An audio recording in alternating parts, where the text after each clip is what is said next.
दोस्त दोस्त ना रहा, ये गाना तो हम लोगों ने सुना ही। एक समय था जब अफगानी और पाकिस्तानी मिलकर रहा करते थे, सब चीज़ें बढ़िया खुशी से चला करती थी।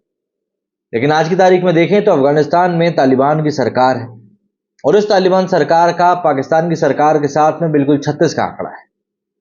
तारीख की अगर मैं बात करूं तो 15 अगस्त 2021 की वो तारीख थी। ये वो दिन था जब तालिबान ने अफगानिस्तान की राजधानी काबुल पर दोबारा कब्जा किया था। तब सबसे पहले अफगानिस्तान के पड़ोसी मुल्क पाकिस्तान ने काबुल पर तालिबान के कब्जे का स्वागत किया था। तत्कालीन इमरान सरकार ने तो तालिबान के लड़ाकों को पाकिस्तान का दोस्त तक बताया, लेकिन अब वही पाकिस्तान का दोस्त अपने उस दोस्त को दुश्मन बता रहा है।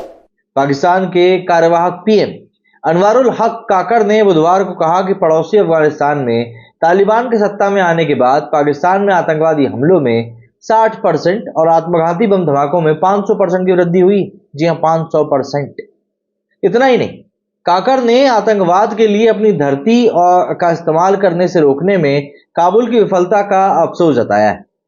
इतना ही नहीं, कार्यवाहक पीएम ने दावा किया कि अमेरिकी सैनिकों के अफगानिस्तान छोड़ने के बाद अब आतंकी उनके हथियारों का इस्तेमाल कर रहे हैं। पीएम अनवरुल हक काकर ने अगस्त 2021 में अंतरिम अफगान सरकार की स्थापना के बाद कहा था कि हमें पूरी शांति की उम्मीद थी कि अफगानिस्तान में शांति स्थापित होगी। काकर ने कहा कि पाकिस्तान विरोधी संगठन खासकर की तहरीक तालिबान के खिलाफ कड़ी कार्रवाई की जाएगी। उन्होंने कहा कि अफगानिस्तान की जमीन से टीटीपी के हमलों में 2 साल में 2267 लोगों की मौत हुई।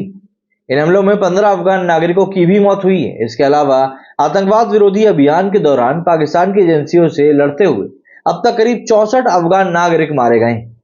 काकर ने कहा कि हमने हमलों के सबूत अफगान सरकार को सौंपे हैं। तालिबान के आश्वासन के बावजूद टीटीपी के खिलाफ कोई कार्रवाई नहीं करी। काकर का यह बयान ऐसे वक्त पर आया है जब पिछले हफ्ते पंजाब के मियांवाली ट्रेनिंग एयरबेस पर आतंकी हमला हुआ था। इसकी जिम्मेदारी तहरीक जिहाद पाकिस्तान ने ली थी। वहीं पाकिस्तान से अवैध शरणार्थियों, जिनमें के अधिकतर अफगानी हैं, इनको भी बाहर करने के सवाल पर पाकिस्तान के कार्यवाहक पीएम ने कहा कि यह कार्रवाई पाक की आंतरिक सुरक्षा को सुनिश्चित करने के लिए करी गई। उन्होंने कहा कि पाकिस्तान की हालिया कार्रवाई ना तो हैरान करने वाली है और ना ही अनप्रेडिक्टेबल है। पाकिस्तान में अशांति फैलाने में अवैध अप्रवासियों की बहुत बड़ी भूमिका है और यही कारण है कि पाकिस्तान राज्य ने उन्हें 1 नवंबर से उनके देशों में वापस भेजने का फैसला किया है। विदेशियों को वापस भेजना देश के अधिकार में है। अफगान नेताओं की आलोचना को अनावश्यक, गैर जिम्मेदार, भ्रामक और धमकी भरा बताते हुए उन्होंने कहा कि निवास प्रमाण कार्ड में रजिस्टर्ड 14 लाख अफगान शरणार्थियों और अफगान नागरिक कार्ड के तहत रजिस्टर्ड 8 लाख शरणार्थियों को पाकिस्तान से बाहर नहीं किया जाएगा। पाकिस्तान के कार्यवाहक प्रधानमंत्री अनवर उल हक काकर ने कहा कि आतंकवादी उनके देश के खिलाफ अमेरिकी निर्मित हथियारों का इस्तेमाल कर रहे हैं। काकर का यह दावा अमेरिका के ये कहने के एक दिन बाद आया है कि अफगानिस्तान से वापसी के दौरान उसने कोई हथियार नहीं छोड़ा। काकर ने कहा कि अमेरिका निर्मित हथियार न केवल पाकिस्तान में बल्कि पूरे क्षेत्र के साथ साथ खाड़ी देशों में भी ब्लैक मार्केट में बेचे जा रहे हैं।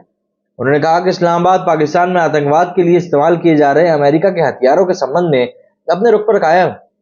लेकिन अगर आप यहां पर पाकिस्तान की बातों को सुनेंगे तो कहीं ना कहीं आपको ऐसा लगेगा कि भारत ही पाकिस्तान से बात कर रहा है।